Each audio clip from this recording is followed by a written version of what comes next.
போராட்டத்தில் ஈடுபட்டு வரும் இதர மருத்துவ சங்கங்கள் மீது நடவடிக்கை எடுக்க தமிழக அரசுக்கு சென்னை உயர்நீதிமன்றம் பரிந்துரைத்துள்ளது. அரசு மருத்துவர்களின் போராட்டத்தினால் நோயாளிகள் பாதிக்கப்படுவதாக கூறி வேலன் என்பவர் தொடுத்த பொதுநல வழக்கில் தமிழ்நாடு அரசு மருத்துவர்கள் சங்கம் சென்னை உயர்நீதிமன்றத்தில் பதில் மனுவை தாக்கல் செய்தது. தமிழக அரசின் உத்தரவாதத்தை ஏற்று தங்கள் போராட்டத்தை திரும்ப பெற்றுவிட்டதாக தமிழ்நாடு அரசு டாக்டர்கள் சங்கம் தெரிவித்தது.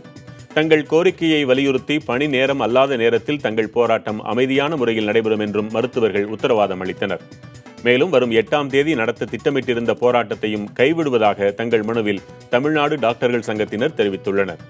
அப்போது மருத்துவர்கள் காந்திய வழியில் போராட்டம் நடத்துவதில் தங்களுக்கு ஆட்சேபனை இல்லை என்று கூறிய நீதிபதிகள், தங்கள் போராட்டத்தினால் ஒரு நோயாளி கூட பாதிக்கப்பட மாட்டார்கள் என்பதை அவர்கள் உறுதி செய்ய வேண்டும் என்றும், மருத்துவர்கள் போராடி கொண்டிருக்கும் போது அவசர சிகிச்சை தேவைப்பட்டால் உடனடியாக உதவ வேண்டும் என்றும் அறிவுறுத்தினர்.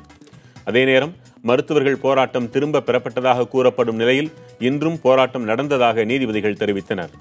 அப்போது மருத்துவர்கள் தரப்பில் ஆஜரான வழக்கறிஞர் அங்கீகரிக்கப்பட்ட சங்கம் போராட்டத்தை திரும்ப பெற்றுவிட்டதாகவும், அங்கீகரிக்கப்படாத 2 சங்கங்கள் போராட்டத்தை தொடர்ந்து கொண்டிருப்பதாகவும் தெரிவித்தனர்.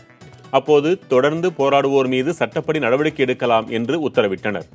நோயாளிகள் பாதிக்கப்படக்கூடாது என்று தொடுக்கப்பட்ட வழக்கை ஜூன் மாதம் முதல் வாரத்திற்கு நீதிபதிகள் ஒத்திவைத்தனர்.